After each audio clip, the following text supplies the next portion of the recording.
जियो का अगर ई SIM activate कराने जा रहे हो तो देखिए बहुत ही इजी प्रोसेस है। वैसे मैंने डिस्क्रिप्शन पे बता दिया है कैसे अप्लाई किया जाता है ई सिम के लिए, बट फिर भी इसमें हम बताते जाते हैं। बहुत इजी प्रोसेस है, कुछ ज़्यादा कुछ करना नहीं होता है। आपको गेट ई सिम स्पेस, आपको अपना EID नंबर आपके मोबाइल नंबर का और IMEI जो नंबर रहता है वो उस पर एंटर करने के बाद आपको एक मैसेज आ जाएगा। उसे बस कंफर्म कर दीजिए 1 करके आपके email ID और उस पर आपको मिल जाता है QR कोड। पर इसके बीच में एक आता है आपको IVR कॉल। ये क्या होता है? इसमें एक सिस्टमेटिक कॉल आता है जिसमें बस आपको कंफर्म करना होता है कि आपने ई सिम के लिए एक्टिवेशन के लिए आप इन्हें हाई किया है कि नहीं। पर ये कॉल आपको नहीं आ रहा है और इसके ऊपर आपको कहीं पे भी किसी ने भी कुछ नहीं बताया होगा। देखिए सबसे पहले चीज़, अगर आपको ये कॉल नहीं आ रहा है तो आपको सबसे पहला चीज़ आपको चेक करना है। अगर आपने ट्रू कॉलर और ऐसे थर्ड पार्टीज एप्लीकेशन इंस्टॉल किए हैं तो उसे पहले तो अनइंस्टॉल कर लीजिए, क्योंकि इस प्रोसेस में कभी भी इस कॉल्स को वो लोग डिसेबल कर देते हैं, क्योंकि एक तरह का क्लाउड कॉलिंग होता है।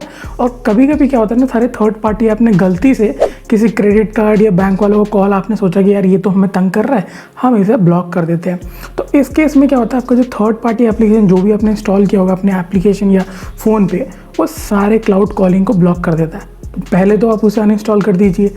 सेकंड मेन रीज़न आता है, आपको SMS करना है रिकॉल, और आपको मैं जो दिखा रहा हूँ नंबर उस पर आपको इजीली मैसेज करना है। देखिए हालांकि जो IVR जो कॉल होता है, IVR जो कॉल होता है वो आपको 10 से 20 मिनट में आ जाता है, जैसे आप कन्फर्मेशन टाइप 1 करके भेज देते हो। यानी टाइप 1 करके आप भेजते हो ना कन्फर्मेशन के लिए, आप ही ने अप्लाई किया। बट नहीं आया तो मैं आपको कहता हूँ 1 घंटा रुक जाइएगा। नहीं आता है तभी इस प्रोसेस को लेके आना आपको रिकॉल पर। अगर इसके बाद भी नहीं आ रहा है तो आपको बेस्ट चीज़ ये है कि आपको थोड़ा वेट करना पड़ेगा। क्यों?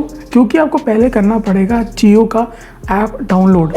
वहाँ पे आप डाउनलोड करके, सिंपल सी बात है, यहाँ पे चीज़ों जो मैं कह रहा हूँ ध्यान से रखिएगा, आपके फ़ोन नंबर email ID जो भी है वो वेरीफाइड होने चाहिए, ठीक है।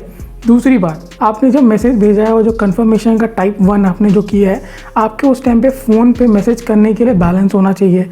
प्लस सेकंड मोस्ट इंपॉर्टेंट, आपके पास डेटा ऑन होना चाहिए। यानी कि अगर आप वाईफाई यूज़ कर रहे हो, बेटर है कि वाईफाई यूज़ कीजिए, मोबाइल हॉटस्पॉट ना यूज़ करके। आपके घर में कोई भी हॉटस्पॉट है वो यूज़ करना बेस्ट एक सोल्यूशन मैं मानता हूँ।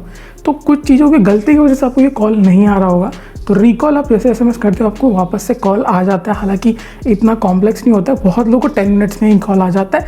10 मिनट्स भी मैं काफ़ी बोल रहा हूँ, किसी को बस 1-2 मिनट के बाद ही आ जाता है, जैसे वो टाइप 1 करके भेज देते हैं। तो सब्र करिए, वेट कीजिए। यही एक ज़्यादा एरर देखने के लिए लोगों को देख सकते हो। सर्विस होने के बाद भी आपको याद रखना 24 आवर्स के लिए आपका सर्विस जो है वो बंद हो जाएगा। तो वहाँ पैनिक मोड में नहीं आना है। उस केस में क्या होता है कि मैसेजेस आपके सारे डिसेबल हो जाते हैं, तब मैसेज भी नहीं कर पाते हो।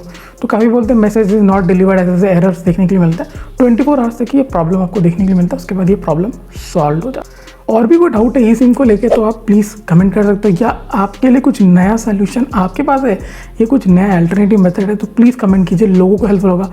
और I am open for your feedbacks. यहीं तक रखते हैं, बाय बाय।